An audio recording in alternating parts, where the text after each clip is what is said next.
तो गाइस कैसे हैं आप सब लोग। ब्लीडिंग फेट के एपिसोड 75 के साथ हाजिर हो। तो लास्ट एपिसोड के एंड पे हमने देखा था कि हमारा योंग में मास्टर जीगाल के पास आता है और आकर उसे थैंक यू बोलता है। मास्टर जीगाल भी इस बात से काफी ज्यादा हैरान होते हैं। फिर साथ ही हमारा योंग उसे कहता है तुमने यहाँ पर आज जो काम किया है उसकी वजह से मैं तुमसे वादा करता हूँ कि तुम्हारी जीगाल फैमिली के रिवाइव करवाने में हम लोग अपना पूरा साथ देंगे। हमारा योंग उसे कहता है कि अब ठीक है, अब यहाँ पर तुम सारी चीजों को खुद ही संभालना, मैं यहाँ से जा रहा हूँ। योंग जैसे वहाँ पर से जा रहा होता है तुझे बात सुनने के बाद मास्टर जीगाल वहाँ पर सोच रहे होते हैं। मुझे यहाँ पर इस बात की बहुत ज्यादा हैरानी हो रही है कि मैं इस जैसे एक लड़के के मुंह से ये सारी बातें सुन रहा हूँ। हालांकि इसे पता है कि मैंने इसके साथ क्या किया, मैंने इसे मारने की कोशिश की थी, लेकिन इसके बावजूद अब ये लड़का बिल्कुल एक डिफरेंट पर्सन की तरह मुझसे बात कर रहा है। लगता है कि मुझे यहाँ पर जो मैंने काम किया मेहनत का सिला मिल रहा है। साथ ही हमारा योंग जाने से पहले उसे कहता है कि और एक और बात, अगली बार जब यहाँ से भागने के बारे में सोचना तो इस बारे में पहले सोच लेना कि मैं यहाँ पर तुम्हारे सर के ऊपर खड़ा हूँ, क्योंकि यहाँ पर क्राइसिस के दौरान यानी कि जब कभी अटैक होता है तो उस वक्त हालात बहुत ज्यादा संगीन होते हैं। उस वक्त यहाँ पर डर कर भागने की गलती मत करना। तुझे बात सुनने के बाद मास्टर जीगाल कहते हैं हाँ क्यों नहीं।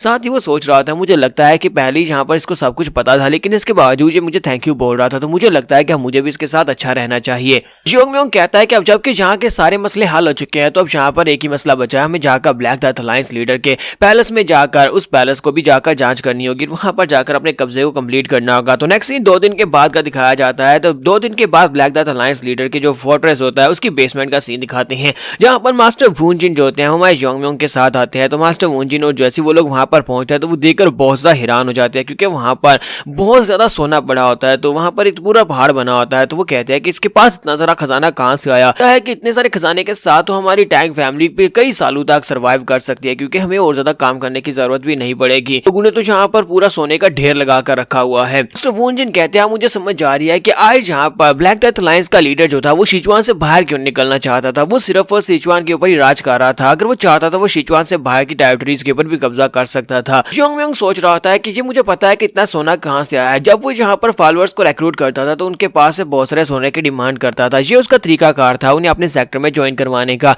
और जब वो उसे बहुत सारा ढेर सारा सोना देते थे वो सारे सोने को यहाँ पर इकट्ठा करता था और उसके बदले में ब्लैक डेथ अलायंस लीडर उन सभी लोगों को यहाँ पर प्रोटेक्शन देता था। ऐसा नहीं है कि यहाँ पर वो लालची इंसान था, बस ऐसा था कि वो बहुत सारे लोग जो थे वो उसके पास अपनी मार्शल आर्ट्स को अपग्रेड करवाना चाहते थे। इसी वजह से वो लोग उसके पास ये सब कुछ लेकर आते थे, उसके पास से अपनी मार्शल आर्ट्स को अपग्रेड करवाते थे। हमारा योंग जो होता है वो कैप्टन वूंजिन से कहता है कैप्टन वूंजिन तो यहाँ की सारी जिम्मेदारी अब तुम्हारी है। यहाँ पर जितना भी खजाना है ये सारे का सारा टैंक फैमिली का ट्रेजरी रूम में ट्रांसफर करवा दो, ताकि हम लोग इस ट्रेजर रूम को ट्रेजर्स को यूज कर सके। तो वूंजिन से कहते हैं हाँ क्यों नहीं सर, जैसा आपने कहा बिल्कुल वैसा ही होगा। और इसी के साथ हमारा योंग आगे की तरफ चलना स्टार्ट करता है। तो जैसे वहां पर उसका डीपर एरिया में पहुंचता है तो वहां पर एक लाइब्रेरी की शेल्व्स होती है। तो वो कहता लगता है कि यहाँ पर कोई लाइब्रेरी थी, लेकिन यहाँ पर तो बुक्स ही नहीं पड़ी हुई। फिर साथ उसे वहां पर कुछ बुक्स दिखाई देती हैं। तो वहां पर टोटल कुछ 9 बुक्स पड़ी होती हैं। तो वो उन बुक्स की तरफ आगे बढ़ता है, एक बुक को उठाता और कहता है इन बुक्स को देखकर तो लगता है कि यहाँ पर ब्लैक डेथ अलायंस लीडर के किल जून ने खुद पर्सनली इन वॉल्यूम्स को लिखा है। तो चलो देखते हैं कि इसके अंदर उसने क्या लिखा है। तो जैसे वो बुक्स को ओपन करता है तो उसके अंदर काफी कुछ लिखा होता है। सबसे पहले तो यहाँ पर टैंक फैमिली का मोटो लिखा होता है कि अगर यहाँ पर आपके साथ कोई अच्छा करता है तो उसे 2 गुना वापस करो, अगर कोई यहाँ पर आपके साथ बुरा करता है तो उसे 10 गुना वापस करो। साथ ही उसने ये भी लिखा होता है कि उसने यहाँ पर इन सभी लोगों को क्यों मारा, इस फोर्ट्रेस के ऊपर क्यों कब्जा किया। तो वो कहता है कि मैंने अज़ूरे फोर्ट्रेस सेक्टर को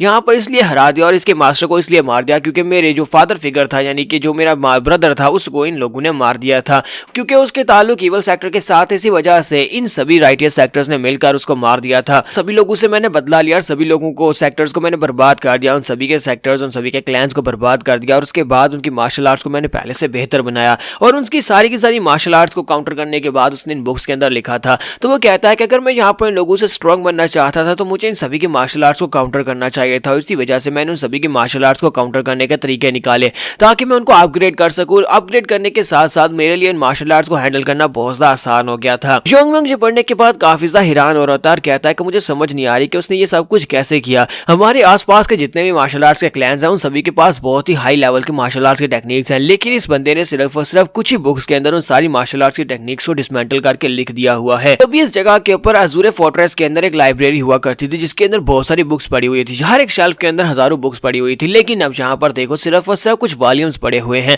उसने यहाँ पर जितनी भी मार्शल आर्ट्स की टेक्निक्स थी उन सारी की सारी टेक्निक्स को यहाँ पर सिर्फ और सिर्फ चंद वॉल्यूम्स के अंदर लिख दिया, इन सभी को इनके अंदर समेट दिया है। योंग कहता है कि हमारे जो लोग हैं यानी कि हमारे क्लैंस के जितने भी मास्टर्स हैं वो सभी लोग अपने आप को कुछ ज्यादा ही हाईली समझते थे, लेकिन देखो जरा इसके सामने तो वो कुछ भी नहीं थे। उसने यहाँ पर उन सभी की मार्शल आर्ट्स को सिर्फ और सिर्फ 10 वॉल्यूम्स के अंदर कंप्लीट कर दिया। 10 वॉल्यूम भी कंप्लीट नहीं हो सके। इसका मतलब समझाया कि वो सभी लोग इस लायक थे ही नहीं। इसके साथ ही वो उस बुक को बंद करता है और कहता है कि मुझे लगता है कि अब यहाँ पर ब्लैक डेथ अलायंस आर्क का एंड होता है। तो इसी के साथ ही यहाँ पर ब्लैक डेथ अलायंस आर्क का वाकई में एंड हो जाता है। अब जबकि यहाँ पर ब्लैक डेथ अलायंस लीडर के आर्क का एंड हो चुका है, तो यहीं पर से नेक्स्ट कहानी जो है वो डीमन कल्ट की स्टार्ट होने वाली है। तो यहाँ पर कहा जाता है क्योंकि यहाँ पर टैंक क्लैन ने अपने सब कुछ संभाल लिया है, तो ब्लैक डेथ अलायंस लीडर को हरा दिया है, तो अब सीजुआन में अब सबसे बड़ी पावरफुल फोर्स टैंक फैमिली बन चुकी है और वो लोग अपने आप को स्टेबलाइज करने की कोशिश कर रहे हैं। जबकि दूसरी तरफ इस वक्त डीमन कल्ट के लोग जो है वो फाइट कर रहे हैं जॉइंट सेक्टर के साथ। जॉइंट सेक्टर के लोग आगे की तरफ बढ़ना चाहते हैं ताकि वो उनको ब्लॉक कर सके, जबकि डीमन कल्ट के लोग सेंट्रल प्लेन्स में आना चाहते हैं ताकि वो इन इलाकों के ऊपर आकर कब्जा कर सके। इस वक्त जो सबसे बड़ा सेक्टर जो कि उनके रास्ते की रुकावट है वो कुनलुन सेक्टर है। तो कुनलुन सेक्टर के मास्टर है जो कि बहुत ज्यादा पावरफुल है, उन्हें कुनलुन डीमन इमॉर्टल गोकुन कहते हैं। गोकुन जो है वो उनको रास्ते में ब्लॉक किए होते हैं। तो वो एक बहुत ही पावरफुल फायर आर्म की एक्सपर्ट है जो कि डीमन सेक्टर के लोगों को आगे बढ़ने नहीं दे रहे। कि डीमन कल्ट को कमजोर समझना बहुत बड़ी गलती है, क्योंकि डीमन कल्ट का सिर्फ और सिर्फ एक ही लीडर है जो कि पूरी की पूरी डीमन कल्ट को कंट्रोल करता है। डीमन कल्ट में बहुत ज्यादा लोग हैं, उनके पास बहुत ही मैसिव फोर्स है, वो बार बार अटैक करने के लिए आगे बढ़ते हैं। मास्टर कुनलुन गोकुन जो है वो उन्हें बड़ी आसानी से रोक नहीं पाते। अगर वहां पर ज्वाइंट सेक्टर के मास्टर ताई हो जो कि फायर आर्म के एक्सपर्ट है और अपने साथ टैंक फैमिली के मेंबर्स को लेकर वहां पर नहीं पहुंचते, अगर वो टाइम के ऊपर वहां पर नहीं पहुंच पाते तो कभी भी वो लोग उन लोगों को रोक नहीं पाते। और मास्टर गोकुन के हारने के बाद के साथ डीमन कल्ट की आर्मी जो थी वो हमारे मेन लैंड में पहुंच जाती। मास्टर तायो के वहां पर आने के बाद डिमोनिक कल्ट के लोगों के पास और कोई रास्ता नहीं था वहां पर से टेम्परेरी रिट्रीट करने के अलावा, तो वो लोग वहां से भाग जाते हैं। तो वो सभी लोग अब वहां से चले जाते हैं। तो मास्टर गोकुन और मास्टर तायो दोनों फायर आर्म के एक्सपर्ट्स हैं जो कि जॉइंट सेक्टर और कुनलुन सेक्टर से हैं, और वो लोग वहां पर अब अपनी बेस को बनाए हुए हैं ताकि डिमोनिक सेक्टर के लोगों को आगे ना आने दिया जाए। अब यहाँ पर वार बैलेंस जो है वो काफी ज्यादा शिफ्ट हो चुका है। तो राइट सेक्टर और डिमोनिक कल्ट के दरमियान में वार अब यहाँ पर थोड़ी देर के लिए स्टेबलाइज हो चुकी है। लेकिन एक चीज जो इन लोगों ने बिल्कुल प्रिडिक्ट नहीं की थी वो चीज ये थी कि टैंक फैमिली में कुछ ऐसे गद्दार लोग हैं जो कि इन लोगों के खिलाफ यहाँ पर काम करने वाले हैं। तो यहीं पर दिखाते हैं कि टैंक फैमिली में जो गद्दार लोग होते हैं वो एक कैल्डर और उसके साथ साथ मुझे इस सफेद बालों वाले लड़के का नाम भूल गया है, तो पता नहीं इसका क्या नाम था, पर एल्डर सो उनके सामने गिरे पड़े होते हैं क्योंकि उन्होंने एल्डर सो के ऊपर अपने पॉइजन को यूज किया होता है। तो एल्डर सो कहते हैं कि तुम लोग तो एक कुत्ते से भी ज्यादा बुरे हो, तुम लोग यहाँ पर अपने मालिक को धोखा दे रहे हो, तुम लोग बहुत ज्यादा घटिया हो, तुम ऐसा कैसे कर सकते हो। एल्डर उसे आगे से कहते हैं कि प्लीज मुझे माफ करना, तुम भी एक एल्डर हो और मैं भी एक एल्डर हूँ, हम लोगों ने पिछले 10 साल बहुत ही आसानी से एक दूसरे के साथ गुजारे हैं, लेकिन इस जगह के ऊपर 2 एल्डर्स की जरूरत नहीं है, अब तुम्हें यहाँ पर मरना होगा। और अपने पॉइजन के साथ उसे वहां पर मार डालते हैं। अब यहाँ पर वार का बैलेंस काफी ज्यादा शिफ्ट होने वाला है क्योंकि एल्डर्स अंदर से गद्दार हैं, तो वो अंदर से इन लोगों के साथ कुछ ना कुछ कर सकते हैं और डिमोनिक कल्ट के लोग इनको इस्तेमाल कर सकते हैं। तो यहाँ पर हम लोग अपने एपिसोड 75 का एंड करेंगे और नेक्स्ट एपिसोड में देखेंगे कि आगे क्या होने वाला है। तो एपिसोड की एक्सप्लेनेशन अच्छी लगी हो तो कमेंट करके जरूर बताइएगा, वीडियो को लाइक करना मत भूलिएगा। Thank you.